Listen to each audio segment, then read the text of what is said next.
Hi, everybody. Welcome back to another episode of Jesus Talks. I am your host, Ari, and I actually missed you guys. I hope you guys have been doing well. I pray that your week has been going very well as well. So, first off, we just reached over 200 subscribers. So, thank you guys so much for that. Shout out to Sam who got me there. I'm really appreciative of that. And I just thank you guys for just tuning in and for being really sweet and supportive with all my content. So for today's episode, you guys can see that we have another very special guest with us today. You guys might have known him online. You guys probably see him a lot on social media. He does a lot of Catholic content. Let's give it up for Adrian, aka Sips with Sarah. Adrian, thank you so much for being here with us today. Thank you for having me. And man, I got a top 200 subs now. If I can get you more subs than Sam Shamoon got you, then that means I'm really moving up in the world. 100%. So for today's episode, guys, we will be hearing Adrian's testimony. Now, for those who aren't familiar, he did grow up from a Protestant background and he is now Catholic. So we're going to be hearing all about that. So if there's anybody out there that's maybe struggling with their faith, I know I have a lot of dear brothers and sisters of mine who are Protestants that are watching this. I really hope that this inspires you and really pushes you to maybe seek out Catholicism as well. So, Adrian, why don't you get us started? Let us know who you are, what do you do, and just how did you encounter Christ? Yeah. Well, I'm Adrian. I run the channel Sips with Sarah. And what I do over there is basically explain the Catholic faith and defend it when it is, when people try to argue that it's false. A lot of that is geared against arguments that come from Protestantism, but I'm also doing a lot now engaging with Islam. So a lot of different avenues. And I've also done stuff engaging with atheism. So yeah, my goal really is to I know a lot of people who were raised Catholic and who fell away from the faith because they didn't understand it. And my goal is to really prevent that from happening for as many people as possible and to bring others into the faith who are inquiring about it. So that's what I do over there. The way that I encountered Christ, it's a long story, so it's a good thing we have a lot of time. But I was raised by they're actually my foster parents when I was a baby, but I consider them my grandparents, and they made sure that I was raised in Christianity, in Protestantism. They were and still are non-denominational and largely Pentecostal leaning Protestants. So they always kind of raised me in that. They had me going to Sunday school every Sunday. I went to a Christian elementary school for I think about a year or two. And yeah, so that they are really why I have a foundation in Christianity at all. And why, even though I fell away from it at a time, I eventually came back to it because I had that foundation that they made sure they built for me, which I really appreciate. Yeah, so and we can get into like any of these, but this is kind of the short version. We can get into any of the details as we go. But what happened was I became an atheist at the age of about 15, and I remained an atheist until about my early 20s, 23, 24, so about 8 or 9 years. And when I came back, it was about a couple years into my reversion, I guess you could say, when I started to really think about theology and baptism and what all of this means because I was going to get baptized at my church, and they were telling me that this is just a symbol, doesn't actually mean anything. It's just an outward expression of an inward change, but it's not a big deal, basically. And I thought, okay, well, that's interesting. So I kind of got interested in looking more into what the Bible says about baptism, what the historic church believes about baptism. Through that, I found some books about church history and realized the early church believed none of the stuff, almost none of the stuff that I believe. Like they did not believe that the Eucharist is a symbol or communion, as I called it. They did not believe that the baptism is a symbol. They didn't believe that anybody can just start their own church. There's a lot going on here that's way different from what I believe. So that eventually led me to becoming a Catholic after taking a detour into Lutheranism for a couple of years to appease my family. So that's how I am where I am.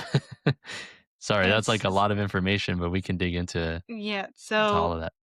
before the age of 15, so did you grow up in any religious background at all, or were you just kind of like, like just It was like vaguely Christian. Like sometimes I would go to church with when I was forced to, but I wasn't really. I mean, essentially, what led to me falling out of the faith in the first place was I was asking my family, why do we believe this stuff? Because my pastor at my little kind of Pentecostal church was telling us we should be inviting our friends to church. And I was like, okay, sure. So I invited some friends from school to church, and one of my friends didn't take too kindly to it. And he was like, well, why should I go to a Christian church? Why wouldn't I go to a Muslim mosque or, a Hindu temple or a Buddhist temple?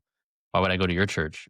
And I was like, huh, I don't know. So I started asking my family, and they didn't really have a good answer for why we believe what we believe. And that's what led to me kind of falling out of it. Do you think it's maybe because maybe they thought that maybe you wouldn't understand? Or do you think it's maybe they were kind of battling themselves with why they were, why they Well, were Pentecostal? yeah, I mean, so at that time I was living with my dad, and he was very, devout into his Protestantism as well. And what he told me was that he couldn't really explain why he knew Christianity was true, but he knew it was true because of personal experiences he had. And, my skeptical brain, even now, is like, well, people in all kinds of religions have personal experiences that confirm their religion. So we need to have something outside of personal experience, outside of our subjective experience to um, have a good reason why something is true. Was it just when you were researching about the church fathers and all that? Is that when you realized like maybe I should consider Catholicism, or how did Catholicism even come to your attention? Yeah, so I didn't know about all of the different denominations within Protestantism. I didn't know that there was like Lutheranism and an Anglicanism. I was still like a baby Christian at this time, so I had no idea what was going on in the world. So when I learned about the early church, I was, looking stuff up on YouTube. I came across people like Catholic Answers and Matt Fradd, and they were giving good arguments for Catholicism. So I thought, okay, well, if I want to believe in the faith that the early church believed in, then I got to go to the Catholic Church. And how did your family react when you told them that you wanted to be Catholic? It was really bad, and I always feel kinda stupid telling the story because I was excited to tell them about it. I thought this was a good thing. I thought they were gonna be happy for me.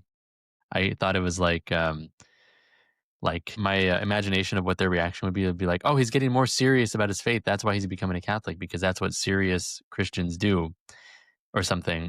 Now looking back, I'm like, "That's really dumb that I thought that," but I didn't know about the whole history of the Reformation and, hostilities between Protestants and Catholics and all that, which hopefully is getting better nowadays. So I thought it was going to be a big positive reaction. And I told my grandparents about it first because they're the ones who raised me in the faith. So I was like, they're the ones I got to go to with this. They were like, they just kind of were quiet at first. And they were like, no, and like, don't do that. And I was all excited to tell them. And they're just like, no, no. And then my grandma, I don't like saying this because she definitely didn't mean this, but she said like, I don't think I want to see you anymore. And I was like, "What? Like, what is this is not what I expected." But things are great between us now. They've come a long way. I'm sure I've come a long way in their eyes, and we all get along now. That's good though, yeah. But Yeah. what about your friendship group? Like, did you have any friends when you were in your Protestant, like, churches or Yeah, I had one friend who was actually kind of going on this journey with me, and he was also considering becoming Catholic. So there was that, but I actually didn't have a ton of close friends at my church. I was there for only about 2 years. So maybe that's why. But the friend that I was kind of going on this journey with, he told his wife about it. And I don't know I don't know if he had the same ignorance that I had or whatever. I don't know what he expected going into that conversation, but it didn't go well. And she said, if you're going to become a Catholic, I'm not going to become a Catholic with you. You're going to have to go to church by yourself. And I'm going to take our kids to this church. So that was kind of a slap in the face, I guess, and gave him some pause as well. And he didn't go through with it. And at the time, I didn't go through with it either. I became a Lutheran to try to find a middle ground between, you know, my grandparents and what I thought was as close as I could get, to the early church without becoming Catholic. was your family more receptive when you told them, "You know what, I'm just gonna be Lutheran instead of Catholic?" Or were they still kinda like, "You're crazy"?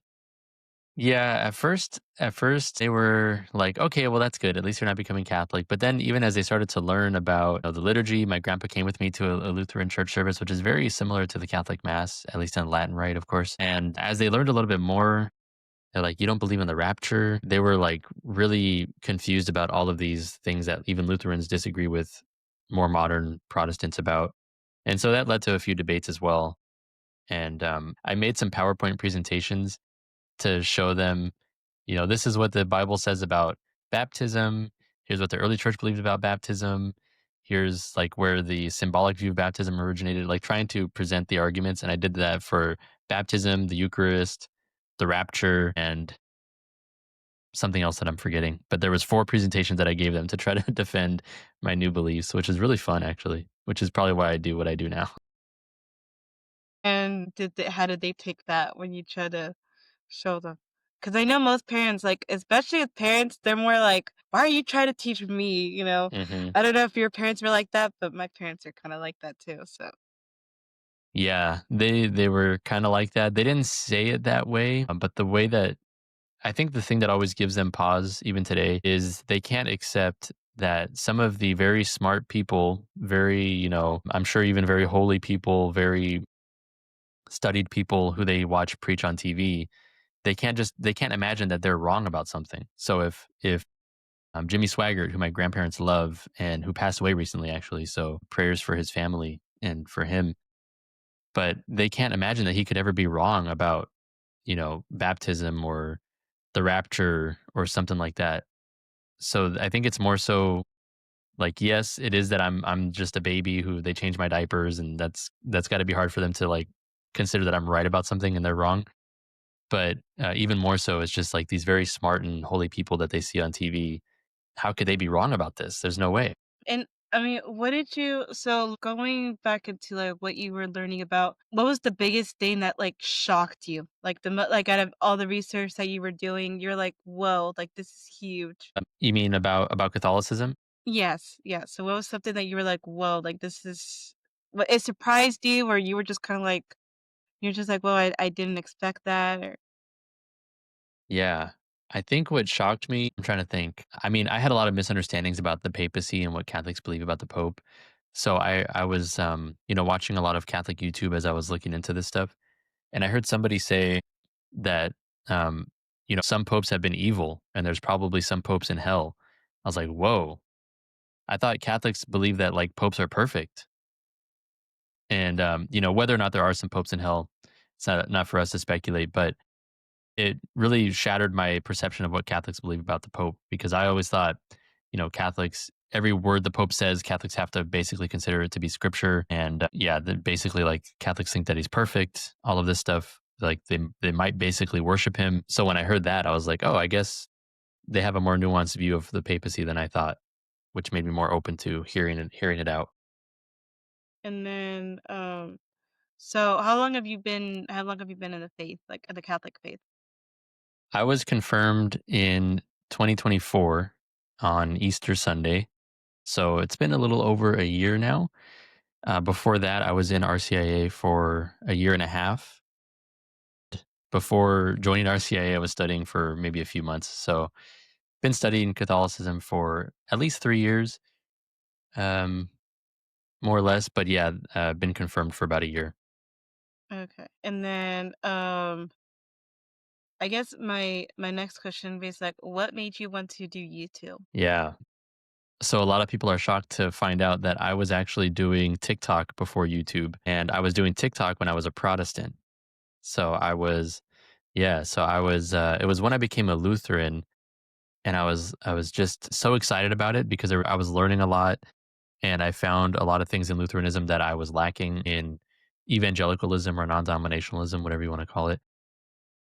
So I was just excited about it, and I was trying to tell people about it. Like, hey, you know, the modern Protestantism is very shallow. There's not a lot of you know um, deep spirituality, in my opinion, at least. And I'm sure that's not the case for everybody, but that was what I was kind of saying. And like, look, there's all this great stuff you can find in Lutheranism. So I was trying to share that with people. And then along the way, I was confronted by Catholics who were like, "Hey, you seem to like church history. You seem to like tradition. So, why not go all the way? why do you? Why did you stop?" kind of thing. And I was like, "Yeah, whatever. Like, shut up, guys. I don't want to hear it from you." And then they were just very persistent, and some of them were very. I mean, they were all very friendly, and some of them I became pretty close with for a time, and would talk to them regularly.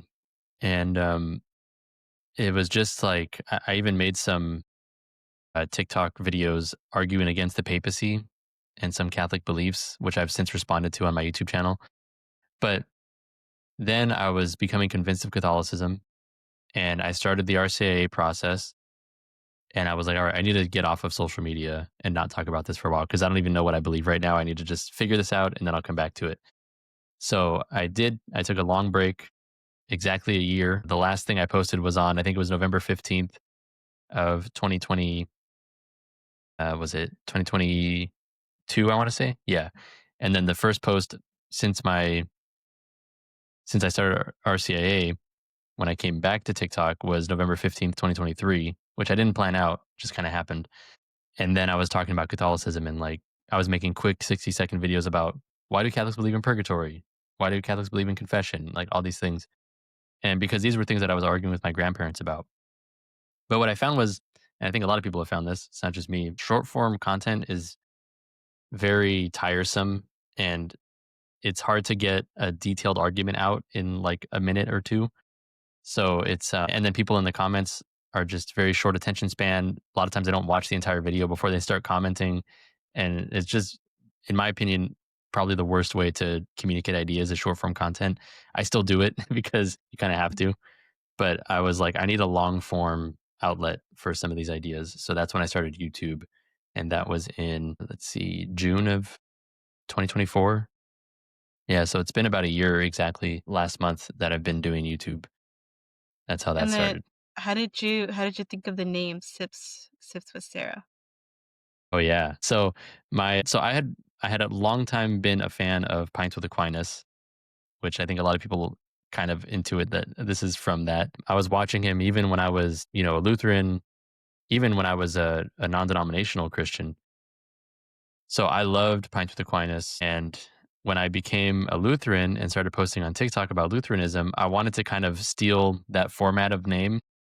So my name on TikTok was Lattes with Luther, which is really bad, really bad.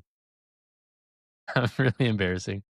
But when I became a Catholic, I was like, I can't have my channel still be called Lattes with Luther. I'm a Catholic now, so I got to change it up.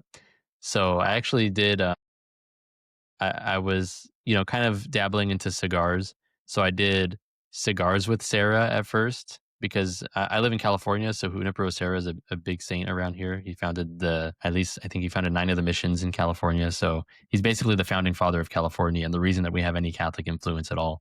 So Saint Junipero Serra, pray for us. I think his feast day was a couple days ago. But anyways, so cigars with Sarah was the first iteration, and then I was hearing that TikTok was deprioritizing any kind of smoking content on their platform. So I thought, okay, well, I don't even talk about smoking that much, but if my channel name is cigars, then I might, suffer that from that algorithmically. So I changed it to sips with Sarah. And that's the whole procession of the name. So you had to go with Luther to latte with Luther Yeah. to cigars with Sarah. Yeah. I Yep. mean I mean, that's a great explanation for that. It's much better now than than it started off. And then so how much do you say, like, for your content specifically, how much do you spend on filming, researching a lot of stuff, or is it stuff that you already know? Or how do you find, like, what topics to do? Yeah. Um, I do kind of a blend between current events and like theological explanations of stuff. So I do a lot of research before going into things. I did a series recently called there's a playlist on my channel called What Did the Early Church Believe? And I go through, kind of the roots of some of our beliefs as Catholics, confession, prayer to saints, all the controversial stuff. And so for those, I did a bunch of research. I gathered early church quotes, I gathered Bible references, and then I go through those on a live stream and just explain those beliefs. So that's kind of the process. I mean, I, I I try to read as much as possible, and I don't like to talk about things that I don't know a lot about. So that's why people have asked me to do videos on like Mormonism, for example, and I'm like, I don't even know enough about Mormonism to seriously contend with it. And even before talking about Islam, I spent weeks just researching it and just getting to know the foundations of their beliefs. So I try to be very careful about what I talk about because if I go and say something wrong, especially about someone else's religion, then people aren't going to take me very seriously because they're like, dude, you don't even know what they believe or you don't even know what you believe. And like you're misrepresenting stuff. So I try to be very, very careful about that. And then I guess my next one is like, what has been the hardest thing with doing content creation online? Ooh, the hardest thing is I'm going to say two things. I'm going to cheat and say two things. The two hardest things are one, that the arguments tend to be very repetitive. So I don't know how many videos I've made now, about why we believe what we believe about Mary. It's just over and over again. And there's other topics as well that we just kind of, all right, same arguments. If I'm responding to a video from a Protestant, maybe arguing against Catholicism, it's like, okay, I've kind of done this so many times that it gets old at times. So at times it feels like because of that, there's no progress being made because, hey, I already dealt with this argument. Why are people still making this argument? But not everybody watches my channel. So that's why. So sometimes it feels repetitive, feels like no progress is being made. But then I meet people in person who are like, hey, that video you made about Mary or whatever was really, really helpful for me. And I'm like, oh, I would have never known if I hadn't met this person in real life. Because the other hardest thing is that a lot of like 99% of the comments you get are well, actually, most of them are fine, but there's a lot of comments that are very negative. So you just think that people hate you. That's like always my assumption is that people hate me. But then you go out in public and everyone's like, I love your stuff, man. Thank you. Like, you really helped me in my faith. And so it's kind of this disconnect between reality and online life. And then how do you balance that? I mean, how do you keep yourself in check when you see all these like negative comments? Or do you just be like, you know what, I'm not even gonna respond to it, or do you focus Yeah. mainly just on the positive ones to try to make yourself feel better? Are you asking for yourself? Maybe. Yeah. I mean, I really have less and less been looking at comments, which I think is a great idea for anybody who does this.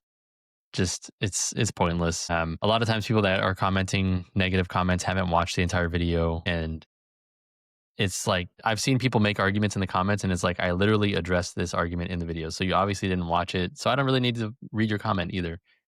That's kind of the my approach to it. But also I have a group of people who are also creators or are, just in the space generally. And those are people that I trust. I trust their opinion very much. So if I'm convinced that I've done something wrong, I'll send my video to them and be like, "Hey, is this did I mess up? Like, is this okay? Should I take this video down?" And they really give me they give me an honest answer, brutally honest at times. And so that kind of keeps me in reality, I guess. And then I guess my next one is like, how do you feel about your friendships now that you've made? Because you mentioned before, like you made a lot of good friends in this space that's doing the same thing as you are. Do you feel like that makes it a lot easier to have them around? Yeah, it really does. I've made so many good friends in this space who are other creators and even some of them who aren't, but I've just met so many great people through this, which is awesome because in my personal life, like friends that I know from college or high school or whatever, even my family, a lot of them, most of them, in fact, only like one or two of them are Catholics. So most of them are not Catholics and it can feel very lonely at times, I guess, but I've met so many great people through this who have given me that sense of community, I guess. So it's been really great. Yeah. And I guess my next one is like, what would you say to somebody who's maybe watching and they're struggling or they're trying to determine whether they want to stay Protestant or whether they're just inquiring about Catholicism? Yeah, I think I would say don't put so much pressure on yourself to figure everything out right now. I didn't have everything figured out when I started RCIA. And if you're somebody who's a Protestant or an atheist or someone of a different religion, whatever, and you're interested in Catholicism, it's not a big commitment to just join RCIA at your local Catholic parish. You don't have to join the church just because you started the process of RCIA. You could go through the entire process, and in the process, you go through the catechism. So that is going to give you the best representation of what the church believes. But you don't have to like commit to something right now. You could just explore freely and give a lot of thought to it. Ask people questions. Read the catechism, read some of the early church fathers, and just allow yourself some space. Like take a deep breath. It's okay to just take your time with this. I feel like in the age of the internet, we feel like we have to know everything right now. So if like I need to watch a 5-minute video that explains all of Catholicism to me, it's like that's not going to happen. just kind of take your time with it and allow yourself that grace to just honestly approach it. And yeah, like I said, if you find at the end of that, okay, I researched Catholicism, I went through the catechism, I went through the RCA, and I don't this stuff isn't for me, or I don't think this is true or something. Okay, then you know, at least you gave it a chance. But you don't have to feel like just because you're learning about Catholicism, you have to become a Catholic or something. It's okay to just honestly explore it. Um, I think it's crazy because like the other day I was, because I have a lot of I have a really good friend of mine who, but wretched saints. Like he grew up in a Protestant background, and I know that a lot of his viewers, especially, like they do struggle with that. Like he still has people that watch him that are Protestant, and they're like, "Well, I'm kind of considering it. Like I'm just not too sure." Because from what I heard, right, I've talked to him and I've talked to a couple of other people.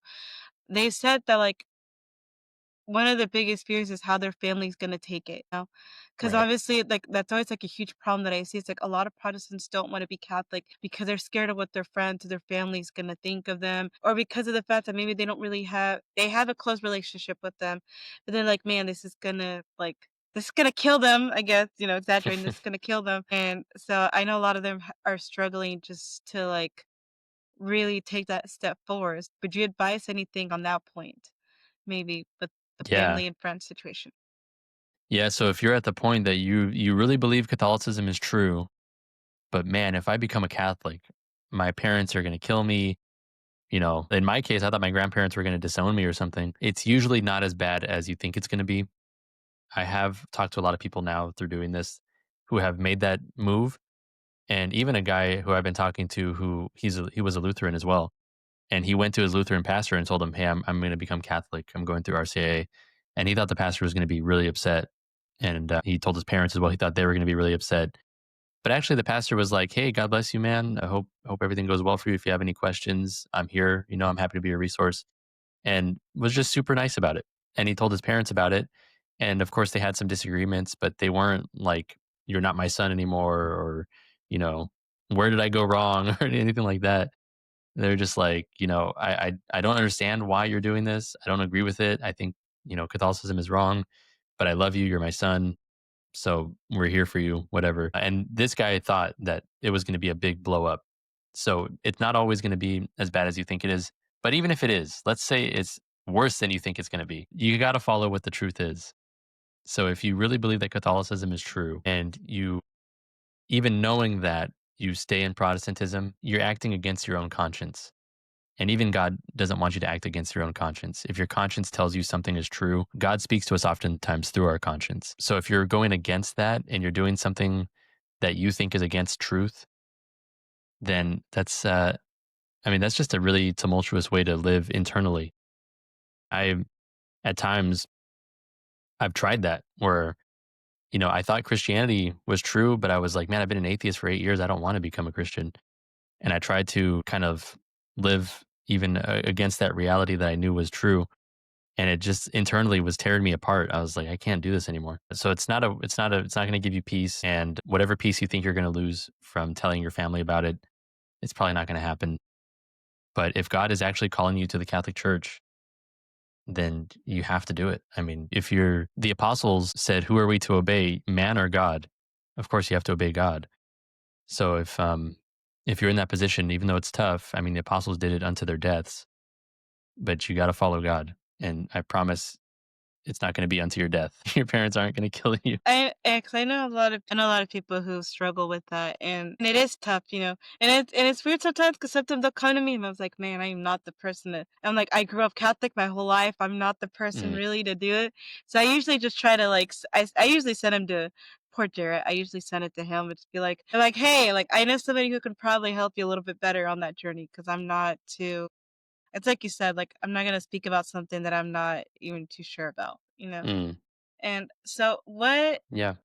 so looking back on your journey, looking back between Catholicism and Protestantism, do you miss anything about it? Do you miss anything about when you were Protestant? Not really. Not really, because I feel like I didn't lose anything, I just gained a bunch of stuff. Matt Fradd has a really good saying about that where he says, Protestants look at Catholicism and they say, like, "Why is all this stuff here? Like, there's all this extra stuff." But Catholics look at Protestants and they think like, "Where is everything? Like, you guys have kind of the bare bones of the faith. But where's other stuff? So I don't feel like I lost anything at all. I gained the family of the saints. I gained the family of the global Catholic Church, which is the largest body of Christians in the world.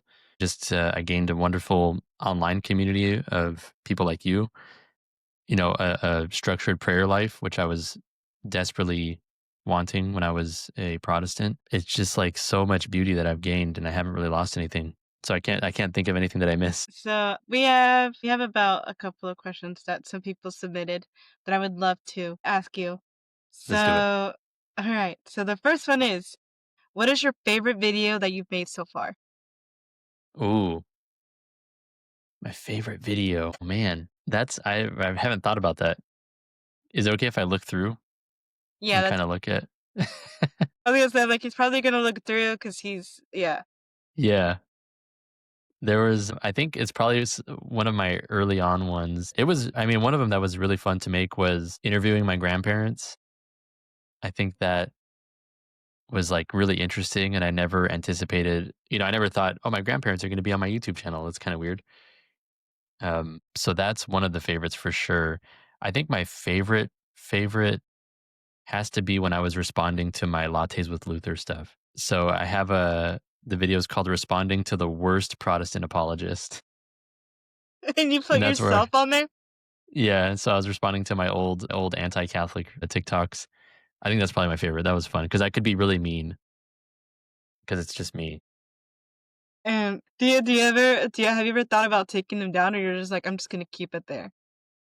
I took some down because they were just really embarrassing, but I left those ones up. And there's people actually who will comment on them who are Catholics, and they're like, "It's so weird to see this now, knowing that you're a Catholic now." That's But that's crazy. yeah, but that's why I wanted to respond to them because I don't want people to like, God forbid, somebody sees those terrible TikToks and thinks that that's an actual good reason to not be a Catholic, and then that dissuades them, or even worse, like takes them out of the Catholic Church or something. So I was like, I got to respond to these, but it's kind of funny to leave them up as an archive kind of thing. And then what's your least favorite video that you've made? I should have seen that coming, but I didn't. That one I just thought of because I was like, okay, we're talking about your favorite one. Now let's talk about your Yeah, least favorite one. my least favorite one is, let me see. I'm looking at some here. I did a video about Severance, the show Severance, and like some of the theological implications of it. And I feel like that was something that was probably just interesting to me and nobody else because it got like no views. And I was like, all right, like I thought it was interesting, but I And you guess no still one have else it up? cared. Yeah. It's called Did Severance Get This Wrong? I even tried to make it super clickbaity and nobody clicked it. So that's Everybody's probably like, my least favorite. Yeah. Yeah, I'm a little bit embarrassed of that one, but that's okay. Has there been videos that you've made that haven't been posted? Yes, yes. Do you still Oh have those man. videos? I think I do somewhere. Yeah, no, I do. I'm not gonna post it though.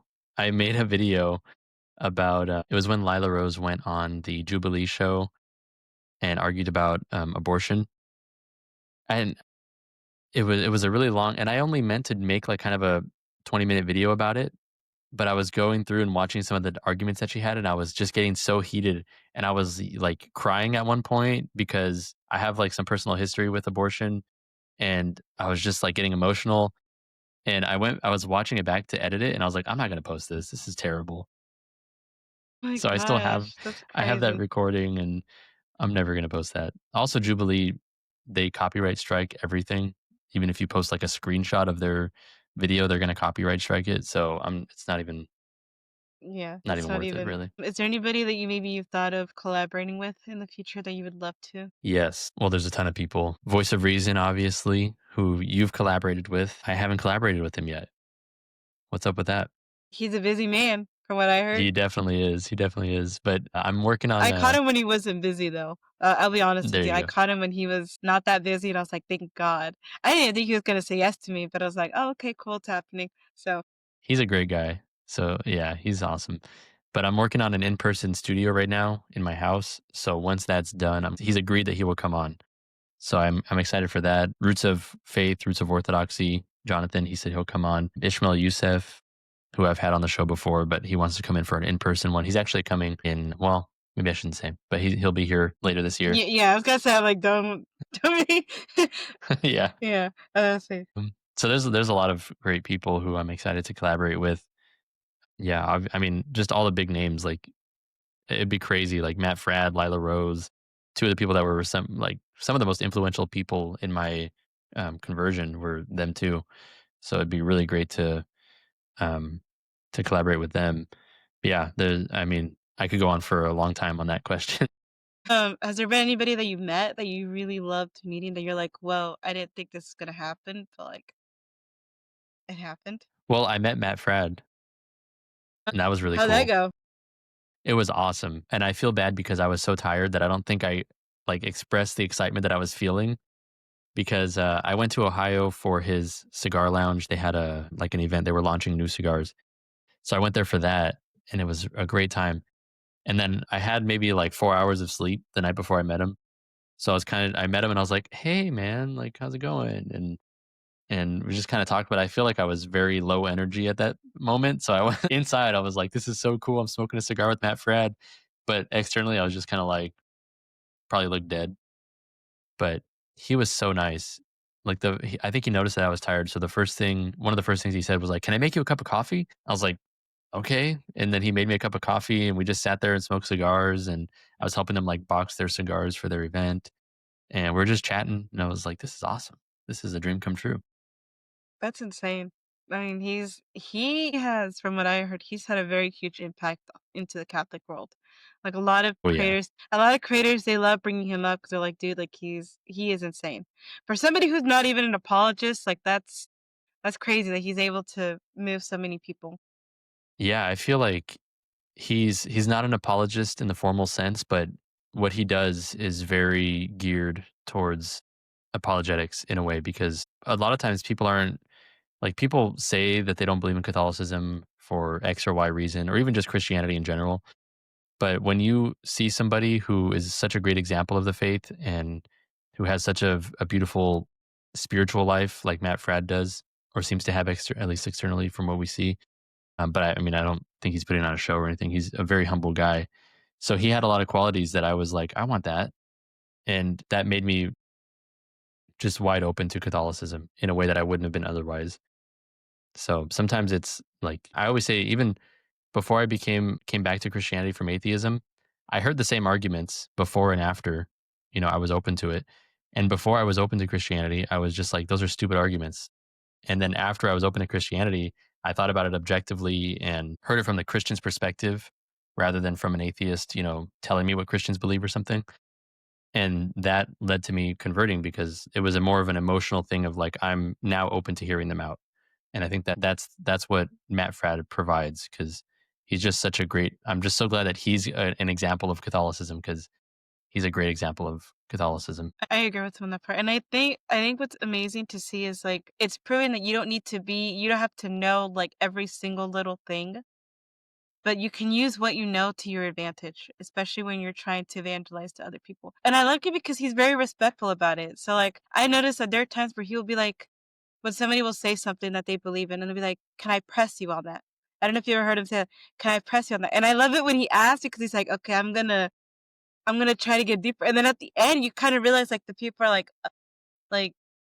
Hmm. he looks like he has a reason, for doing that. So I think it's really cool.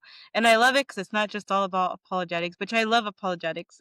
Yeah, I'm a huge fan of that, but like I wouldn't personally do it, but like I love watching it, just because yeah. it's a lot of fun. But and I do feel like I learn a lot. But I have realized that there's a lot of people now. I don't know if you've noticed this or if you agree with me on this, but like I notice a lot of people now they're not looking for apologetics. They're looking for something real. They're looking for something that's not just somebody just trying to like it doesn't feel like somebody's reading you an entire book. It's more of, Hmm. "Hey, by the way, this is what we believe in and here's why. But let me also insert like make it in a way where you can relate to it, you know? Yeah, Where it's not just exactly. me spitting you an entire like me just pretending like it literally is a lot of times when you listen to certain people like you're like, "Man, like this isn't catching my attention." And I think that's the cool thing about Catholicism is like you're able to make it interesting, but not to the point where you're gonna say something that's out of line. Right. So, and I think a lot of, Yeah. especially in a younger generation, at least in my generation, like that's what we're looking for. We're looking for something real, and we're also looking for something that will be like, okay, like what is the missing piece? Mm. So, Yep. I don't know if you agree with me on that. Absolutely. I think that's yeah, that's a great point because people nowadays, you could be a super genius and tell somebody all of the best arguments that they can't refute, but they're not going to just convert because they can't refute your arguments. They got to see something beautiful about what you believe and practice that makes them want that. I think to talk more about Matt Fradd, he always says this great saying that's like, I'm going to butcher it, but he says someone who is convinced against their will is of the same opinion still. So even if I'm intellectually convinced of your arguments, but I don't want to believe them, then I'm still not going to believe them, It's basically. basically just rejecting the truth either way, Yeah. even if it sounds logical. Yeah. Yeah, so I noticed that, and you know what? Like even for me, starting out in the small creator space, like it's really nice to see people my age actually like doing videos and content, and I'm just like I get so excited. So I'm like, man, I'm like it's not just old people trying to preach at me. Like this is like we have some younger people that are doing it, and so I'm and not it's one of the nice. younger people, but some of them are younger. Well, I'm not gonna, yeah. You're like, "Yeah, you're right." I mean, you know, but Adrian. Sorry, I Okay, put you on the spot. You don't I'm not fishing for compliments of like, "No, you are young." No, I'm old. It's no, okay. that just caught me off guard a little bit. No, but I think what's interesting to me is like I have people that like just because I'm a young creator and stuff, like they're surprised that I'm bringing all these different people in. And I actually mentioned this, I think it's Sam's live stream the other day, and I told him it's like I'm still a baby Christian myself. Like I still am learning. I'm still trying to learn my faith. You know, I'm not the brightest of the bunch, but I'm trying and I'm willing to learn.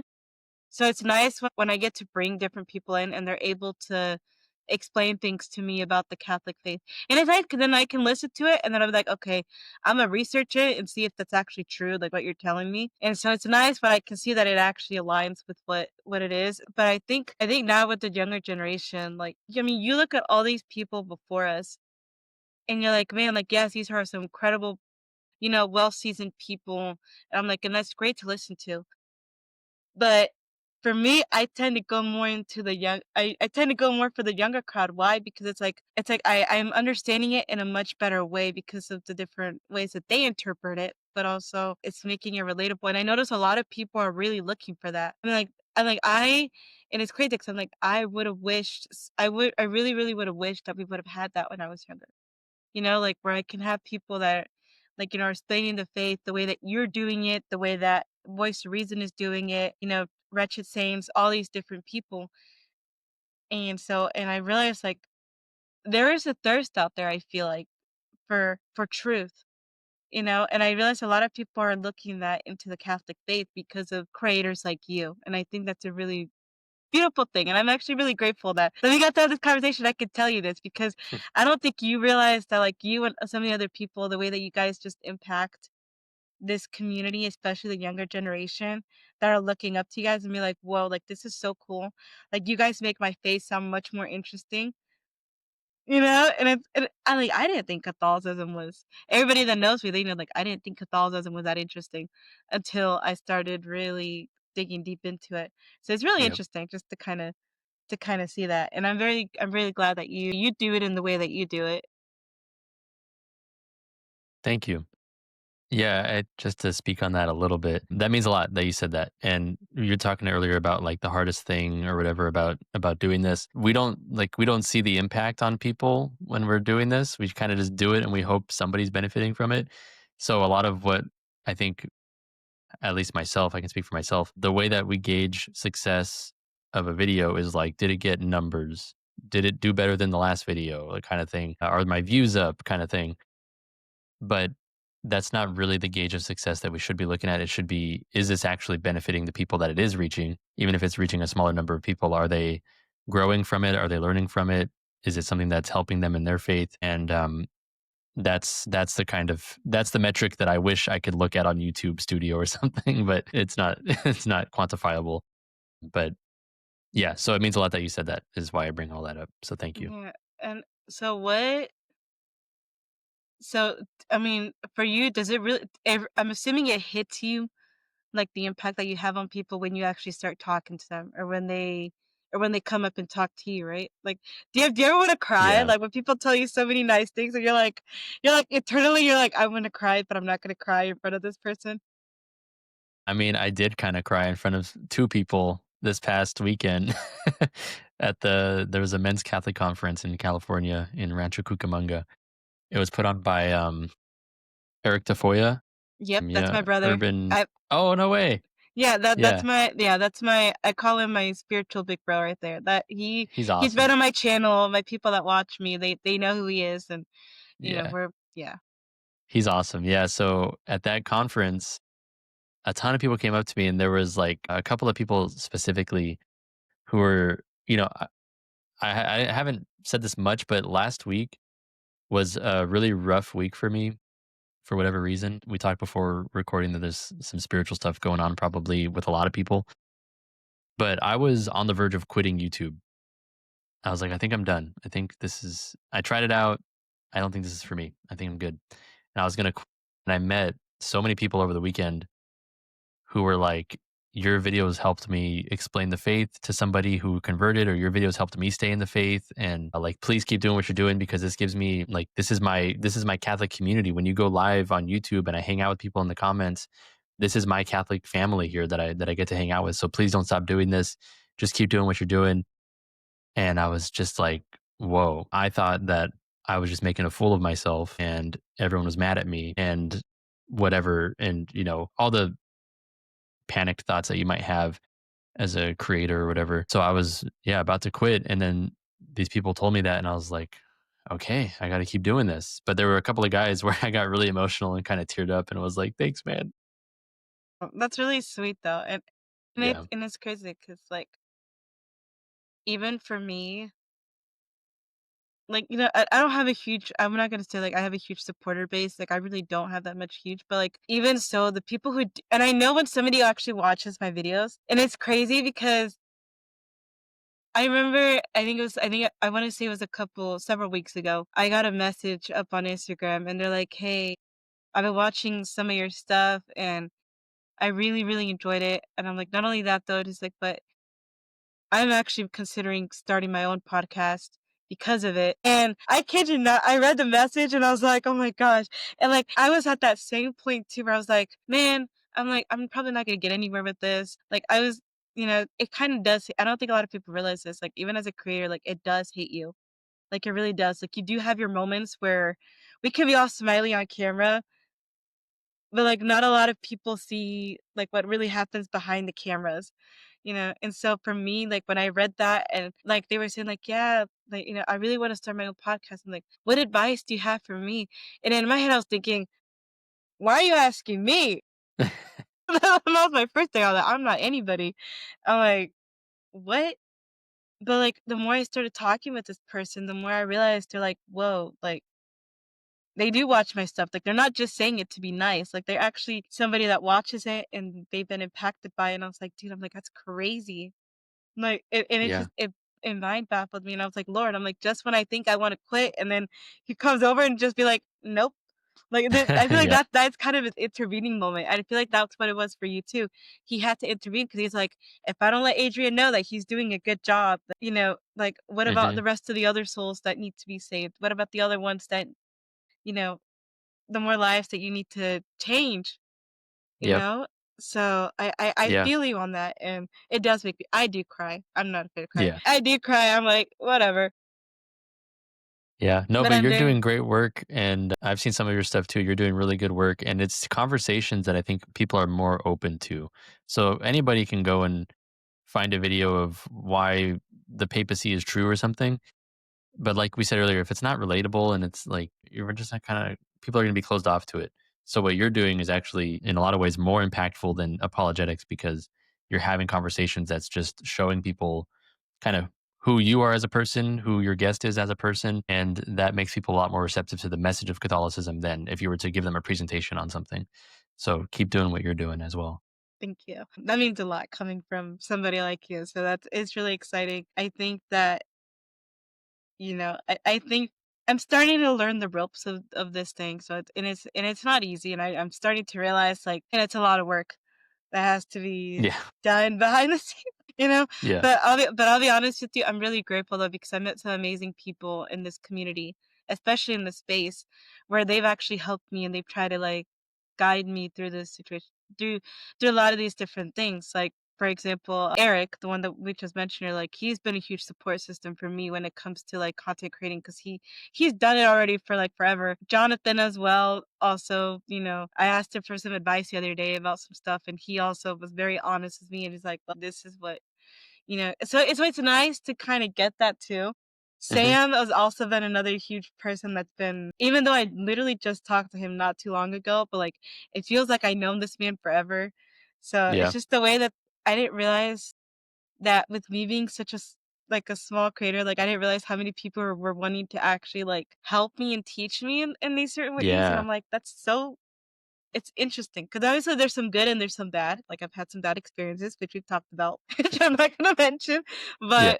But like yeah, so it's nice. How do you personally like how do you manage that? Like with the bad and the good that comes with content creating? Like how do you find a balance between those two?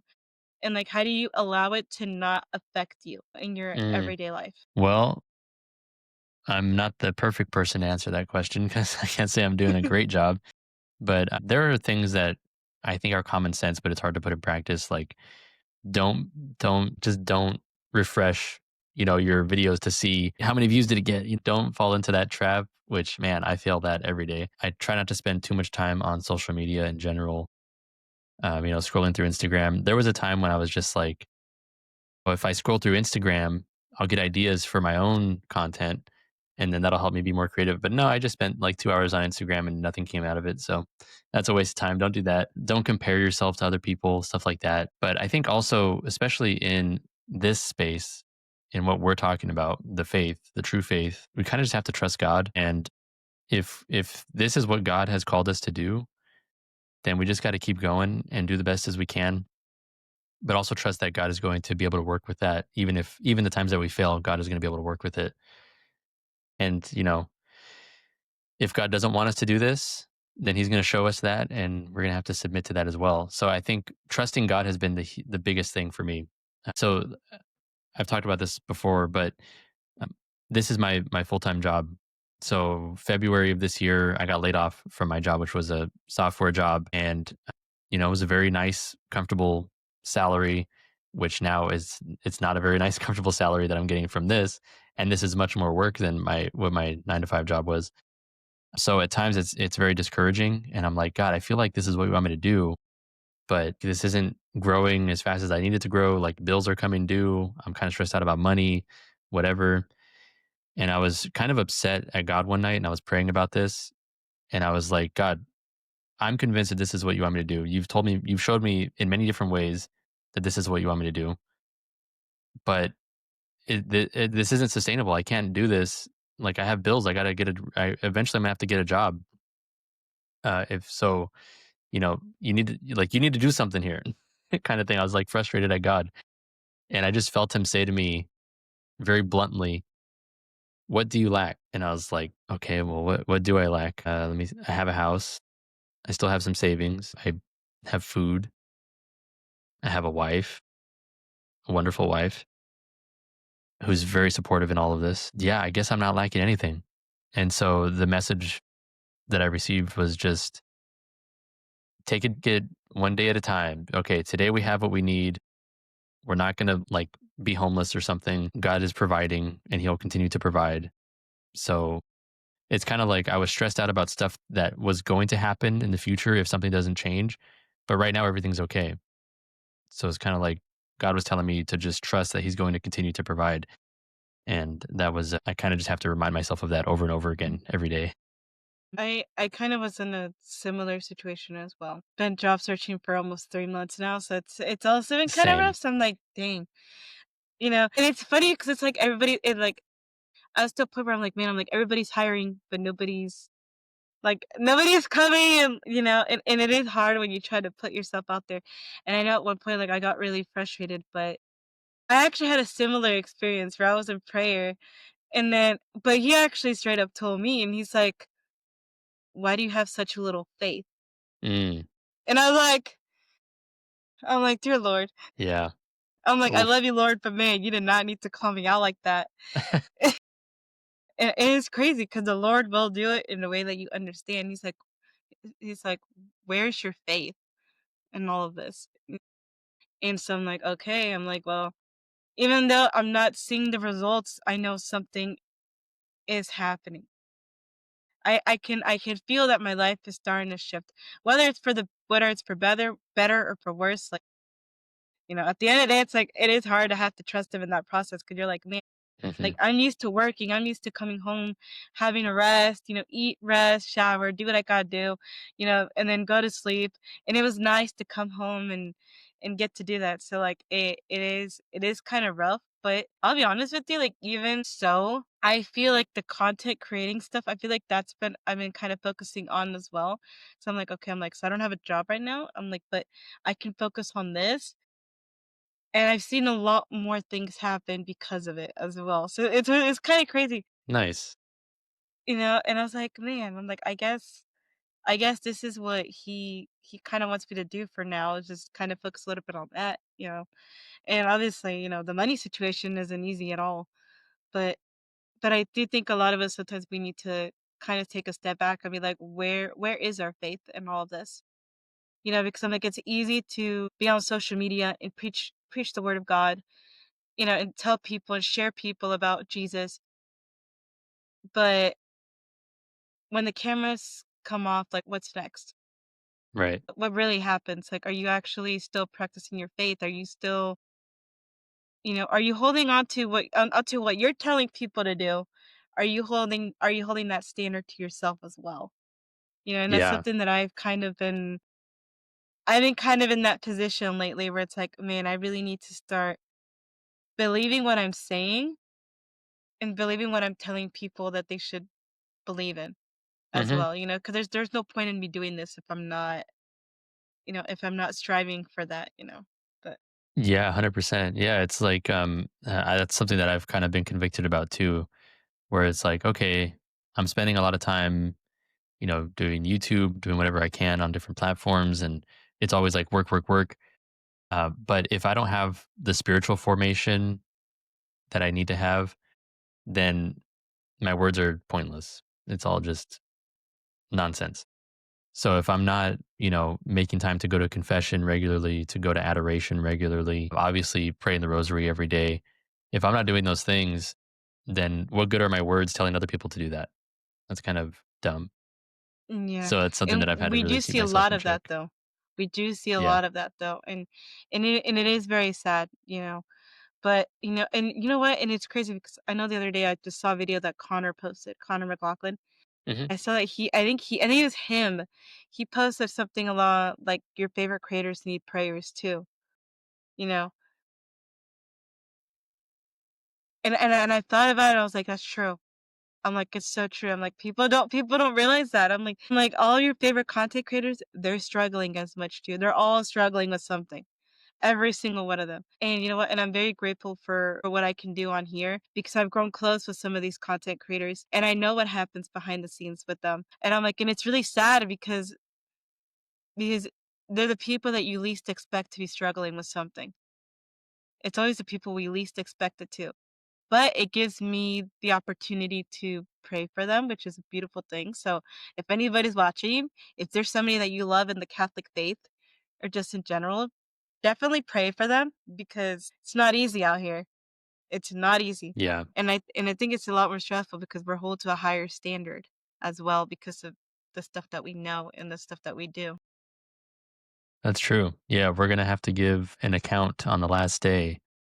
Like, hey, you claim to be kind of a whatever you want to call it, a leader or whatever in this space. You were trying to tell people about the faith. You were teaching people, but what were you practicing?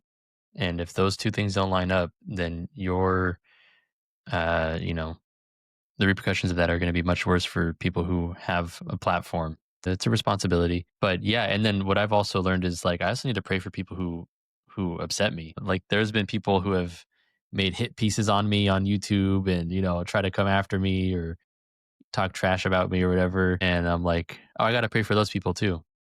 Not in a condescending way, like, oh, they need spiritual growth or something. We all do, but in a way that I have to actually love them. Like if I'm not loving my enemies, then I'm not listening to Jesus. So that's another thing that's kind of hard because there's a lot of people in my comments or other creators who maybe are like, coming after me, and I have to approach that with love and actually pray for them and not wish anything bad on them or anything like that. And I'm actually gonna get on to the other question that somebody sent in. Well, this one, I don't know what the background is on this one, but they basically they asked, they're like, so I'm confused on Catholic worship. What sacrifice do we give to Jesus or the Holy Spirit? So Hmm. they're asking about Catholic worship, like what are we giving? Yeah. Yeah. That's a good question because we do talk about how sacrifice is the highest form of worship. And Jesus, being the high priest and the lamb, offered himself as a sacrifice on the cross to the Father. What sacrifice do we offer to Jesus and the Holy Spirit? I might have to think about that. I can move on I to think, another question and then we can come back to that one if you want. yeah, yeah. Because that's a good question. Yeah, because I don't know if they're Protestant or what, but I know that's something that I saw that they had commented and they were wanting to know. It's like what's because obviously like for you growing up in a Protestant background, what did you notice? What was their definition of worship? Yeah, I mean, in that sense, in that context, worship was really like singing songs to God, praying to God, saying nice things to God. You look at a lot of like worship music in the Protestant world, and it's like just repeatedly saying, "You are worthy. We lift up your name." And it's like, okay, well, that's okay. So that's worship, but many times in the Bible. Those are elements of worship, but those aren't the fullest sense of worship. The fullest sense of worship is sacrifice. So, I mean, there are various ways you can sacrifice. Some Protestants would respond to what I just said by saying that, well, the time that I give God on Sundays or when I'm reading my Bible, that's a sacrifice because I'm giving up time where maybe I want to do something else, but I'm sacrificing that time so that I can focus on God.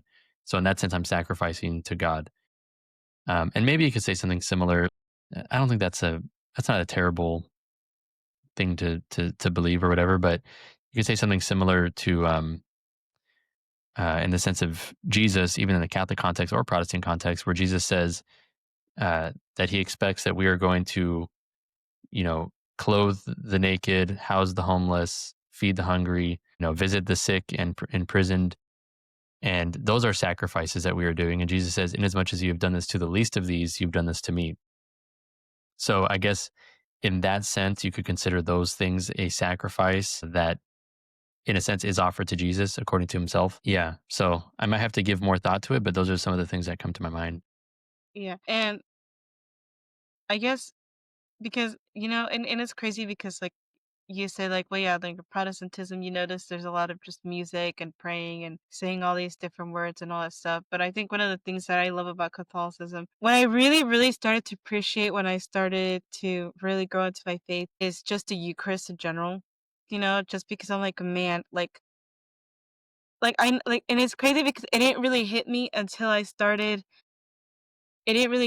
recently, where I'm like, what exactly am I taking and why exactly am I taking it? Like Mm, why exactly am I taking this body and blood of Jesus? Why am I am I really truly believing that this is truly the body and blood of Jesus? Because apparently not a lot of Catholics believe that it is truly his presence in it. yeah. But I know when I talked to Alex about the Eucharist, I know that that's one of the things he told me. He's like, "You're bringing condemnation upon yourself when you actually like, if you're somebody that is claiming to be Catholic and you're taking the Eucharist and you don't actually believe that it's truly the presence of Jesus in it, like, you're Yeah. bringing condemnation upon yourself because that's what the Bible says." Hmm. And so, and it wasn't until I started researching it more recently that I was like, "Whoa," like, it gives you a whole 'nother perspective Yeah. on what all that is. Yeah. That is very true. That's why, I mean, people get mad at the Catholic Church for not allowing Protestants to receive communion. There are some exceptional cases, but for the most part, yeah, you can't receive the Eucharist in a Catholic church unless you are a Catholic. But it's for that reason. It's because you can actually harm yourself by doing so if you're not, even if a Catholic takes it, for example, while they're not in a state of grace, that's something that could be detrimental. So it's for your own protection, because in the Bible, Paul was talking about how people were dying from taking the Eucharist unworthily, and we definitely don't want that. And also, it's a disrespect of Jesus himself. So out of all the videos that you made, all the questions that you get, every kind of, just every background, what is like the most absurd claim or the most absurd thing that you've heard people say about Catholicism that you're like that one that makes you go like, "Are you kidding me?" But yeah. So I did a video. This was last September, I want to say, and it was during there was like St. Michael's Lent.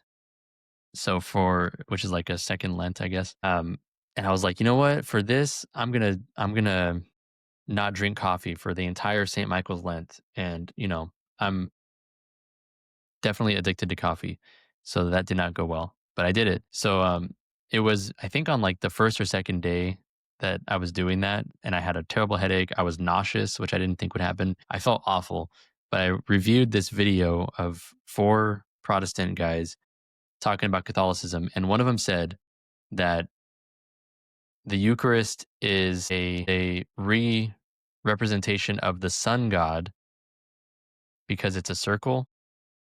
And when you put it in the monstrance for adoration, it like kind of has light coming out of it, like it has the rays. So he's like, yeah, this Catholics are worshiping the sun god, and this comes from the ancient pagan days. And there's an inscription on some of these monstrances that says IHS, which he took to mean Isis, Horus, and Set, which were like ancient gods.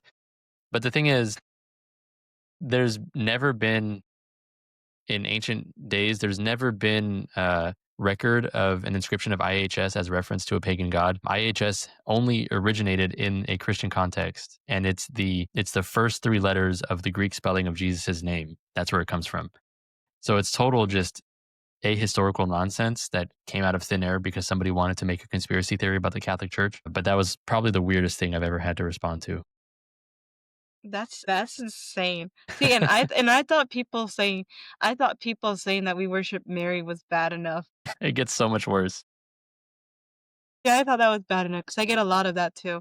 I get a lot of like, "Oh, you guys worship Mary, you guys worship the saints." I was like, "No, that's not what it I is." mean, yeah, compared to some of the stuff that I've seen, those are actually, like, reasonable. I'm like, "Alright, you're a normal person at least, we could have a normal conversation," but, there's people, I mean, even on TikTok, there was somebody who said that the Vatican is hiding aliens, like, they have alien bodies in the Vatican, and I'm just like, "What?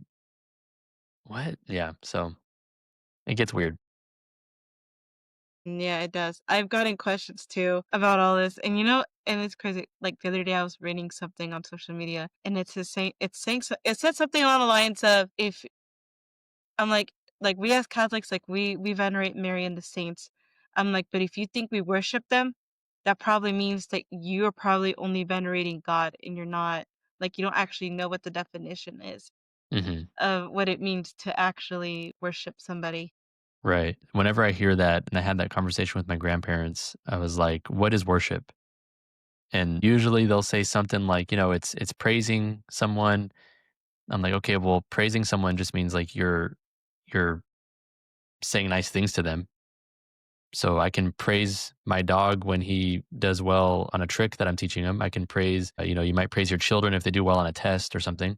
You can say very nice things about whoever who does something that is worthy of that, but you're not worshiping them. So what is worship? And then you kind of go through the cycle and you realize, oh, worship is actually sacrifice. Um, we don't sacrifice to saints or Mary, Yeah. so we're not worshiping them. But you know what I also realized, and like it kind of made me giggle the other day. But I was kind of thinking, of, maybe the reason that Protestants are so against venerating Mary, though they call it worship, maybe they're so against it because I realize, like, a lot of them, they have a lot of issues with their moms. So a lot of them, they're probably like I'm like, "Do y'all maybe have, like, some," like, not to be mean, I'm like, "But maybe some of them have some mommy issues that they need to kind of figure out," because I'm like, "If you're not willing to, like, respect and love the mother of your creator, Yeah. then I don't like, then you must have some issues with her."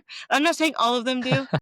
I don't want anybody to come at me and be like, "You're saying all," no, I'm not saying everybody, but a Right. large majority of, because I'll be the reason I'm saying is because, like, when I said I was a Catholic, right? I never actually had a relationship with God, but there was something preventing me from having that relationship, and it actually was, and I found out the deep root of it was because was, like, 'cause I had dad issues.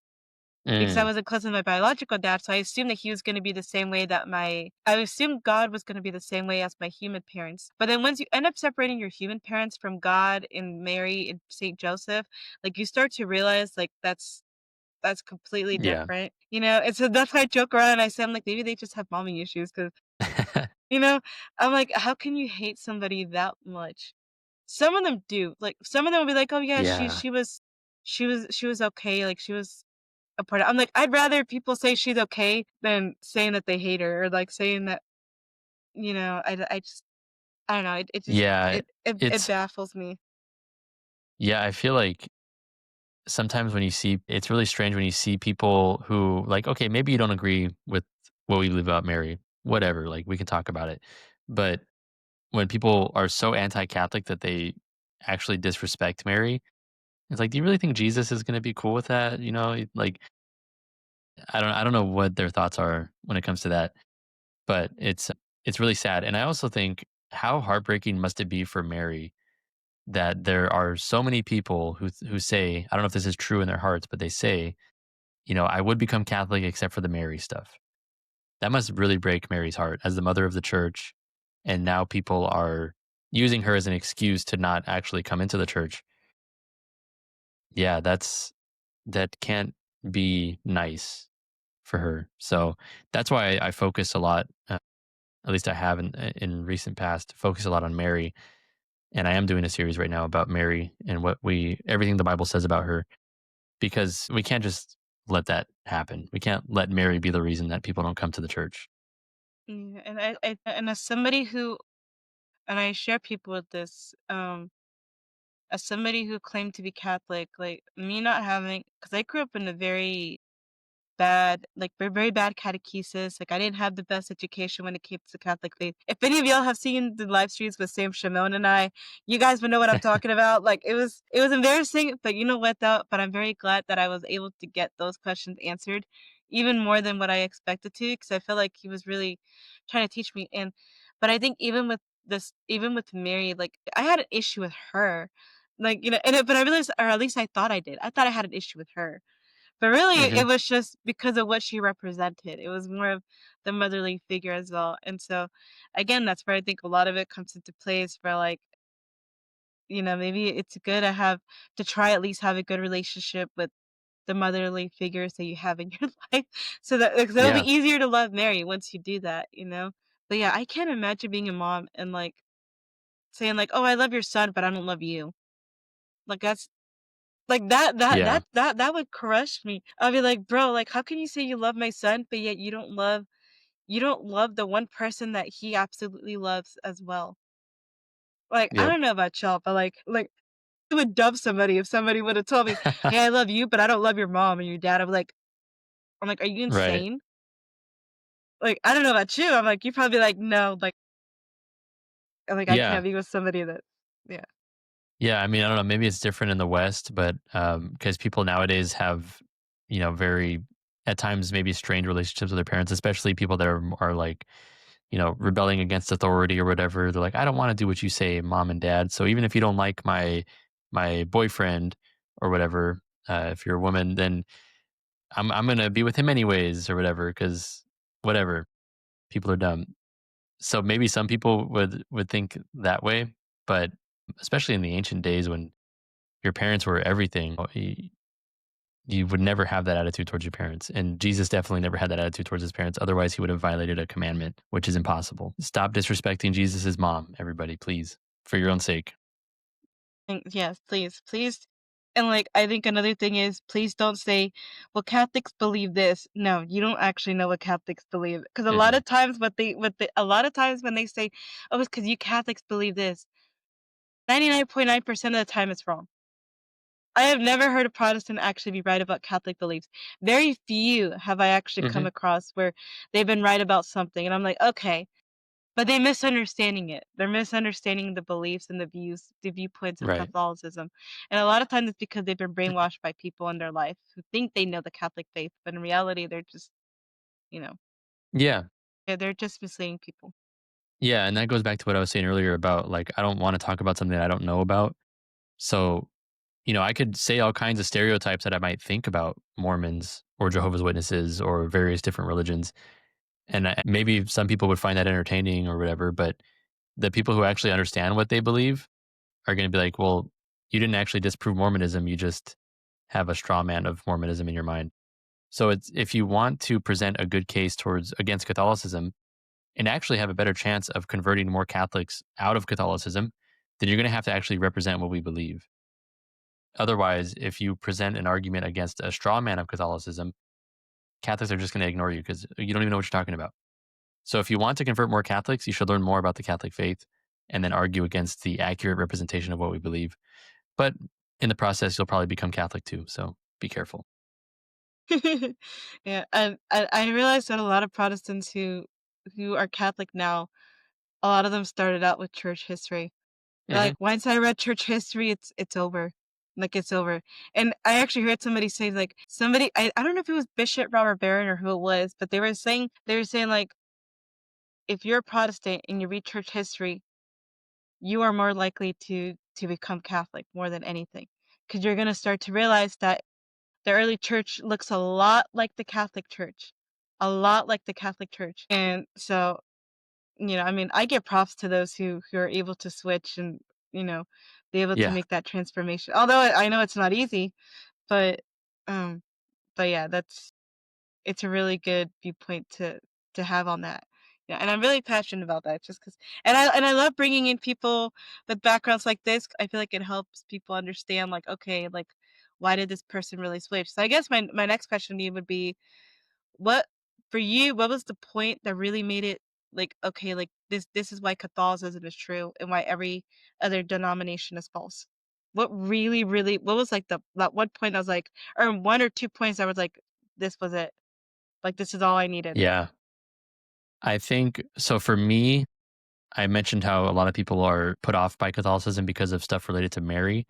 For me, it was the opposite. I had been praying the rosary even when I was a non denominational Christian, and I was praying the rosary as a Lutheran, not every day, not every week, but every so often I would come back to it. And it was just a powerful thing for me. And I loved just the beauty of it, the structure of it, because as somebody who was non-denominational, there is no structure. Like I didn't know what to do in my day-to-day life. Do I pray an Our Father every day?